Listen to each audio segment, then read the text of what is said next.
There's a place in northern China called Kibuchi.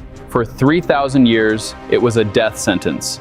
A sea of golden sand dunes stretching across 18,600 square kilometers, an area larger than the entire country of Kuwait, where almost nothing could live. The people who were trapped on its edges had a saying about the sand. They said they ate 2 ounces of it a day, and it was never enough to fill them up. Sandstorms swallowed their homes. The dunes crept forward year after year, burying farmland, choking villages, marching relentlessly toward the Yellow River. This was one of the most hostile environments on the face of the planet. China is boosting its efforts at preventing the spread of desert lands. Working with private companies, the work in Kibuchi Desert has become a flagship project of these efforts. Our reporter Wang Tongxuan travels to the Kibuchi Desert in Inner Mongolia in China and tells us how people living there turn deserts into hospitable habitats like oases. And then China did something that sounds like it belongs in a fantasy novel. It took a low-lying stretch of that lifeless desert and, in a span of just a few short years, filled it with freshwater lakes. Real lakes. Blue water surrounded by reeds, with fish swimming in them and birds landing on them in the middle of a desert that had been bone dry for 3,000 years. We are talking about 36 square kilometers of dead sand transformed, with over 11 square kilometers of open water, an area the locals describe as 2 of China's famous West Lakes, appearing where there had only ever been dunes. And the most incredible part is not even that they did it. It is how they did it. Because the same act that created these lakes also solved a completely different problem hundreds of kilometers away.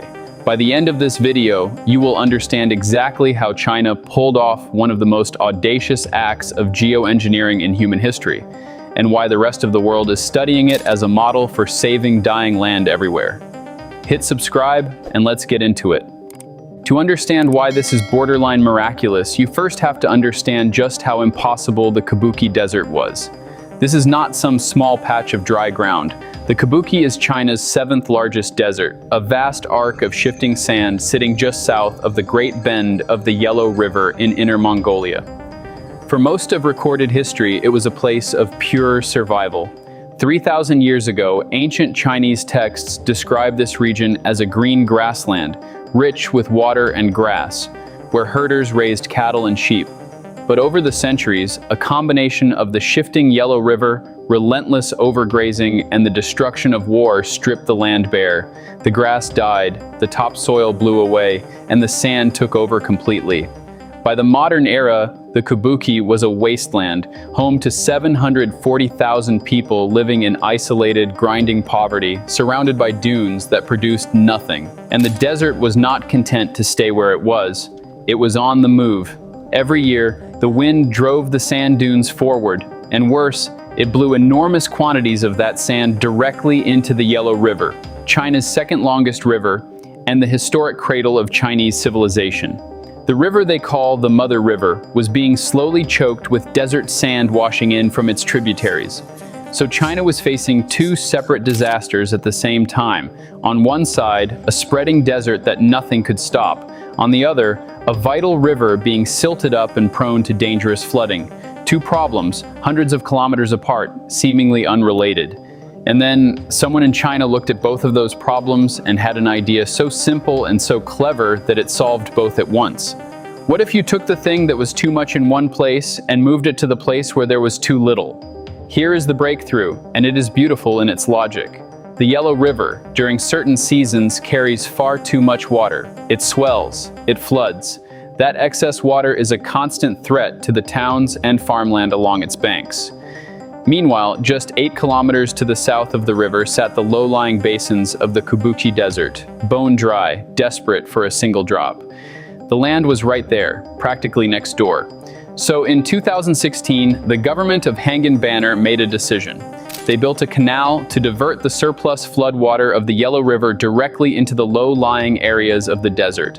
They cut a channel through the sand and they let the river in. And the desert, which had been waiting 3,000 years, drank. Now picture what happened next, because the speed of it is the part that defies belief. Water poured through the canal and began to pool in the natural depressions of the desert floor. The dunes that had stood dry since before the pyramids were built now had water lapping at their base. The engineers built 38 kilometers of diversion canal and over 17 kilometers of diking to guide and hold the water. And in a matter of just a few years, not decades, a few years, the transformation was total. Where there had been nothing but sand, there were now 11.3 square kilometers of open fresh water with a wetland area of 36 square kilometers forming around it.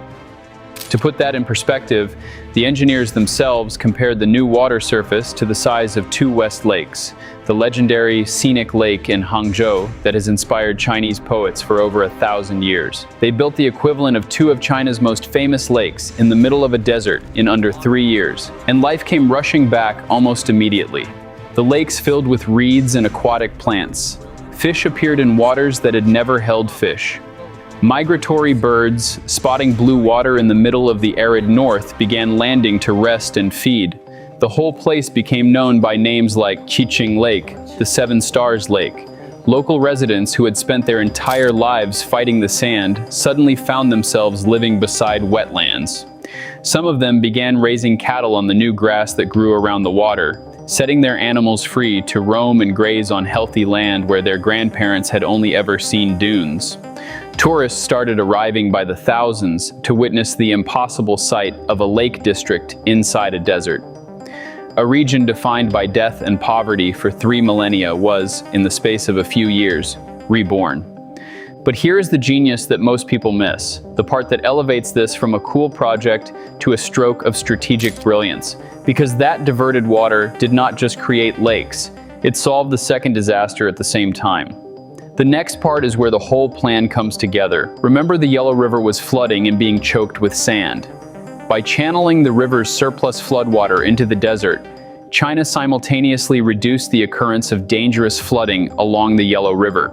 The excess water that used to threaten towns was now being put to productive use, soaking into the desert and creating an ecosystem instead of drowning farmland.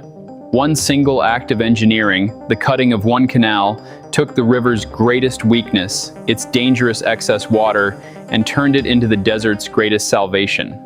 The flood threat went down. The desert came alive. Two of the largest environmental problems in northern China, partially solved by the same flow of water moving from where it was a curse to where it became a blessing. And the lakes were only one weapon in a much larger war that China has been waging on this desert for decades. Alongside the water diversion, China has been running one of the most ambitious land restoration campaigns on Earth right here in the Kubuki. A company called Lion Resources Group, partnering with the government since 1988, has developed over 240 patented technologies for sand control and made more than 400 scientific innovations in fighting desertification. They have planted huge green belts of drought-resistant shrubs and trees, collected over 1,000 varieties of hardy seeds, and even combined the effort with massive solar power installations, generating clean electricity while shading and greening the sand beneath the panels. The results across the wider desert are staggering. Roughly 1/3 of the entire Kubuki Desert has now been brought under control and greened. The amount of sand washing into the Yellow River from the surrounding plateau has dropped from 27 million tons a year down to about 18 million. The United Nations has officially recognized the Kubuki as a global model for fighting desertification, and Time magazine praised it as a model for land restoration projects everywhere. Now, to be fair and to be accurate, a transformation on this scale is not without its complications, and the way China is managing them shows how seriously it takes this work. Diverting large volumes of water into a desert basin is a delicate act. Do it carelessly, and you risk disturbing the natural water table or creating problems with soil salinity, since desert groundwater is often salty.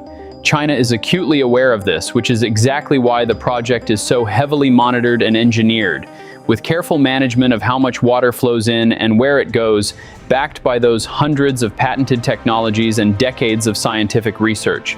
This is not a reckless flooding of the desert. It is a precisely controlled, scientifically guided rebalancing of where water sits in the landscape. And critics who worry it cannot last are missing the bigger point. China has been actively managing and expanding this work for over 30 years now, continuously refining the science, which is precisely why it has succeeded where so many other nations' anti-desertification efforts have failed.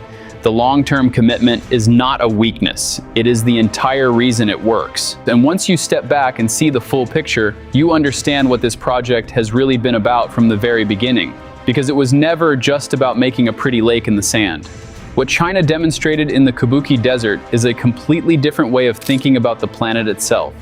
For most of human history, we have treated deserts as permanent, as lost ground, as lines on a map that only ever expand. China looked at 3,000 years of dead sand and refused to accept that it had to stay dead.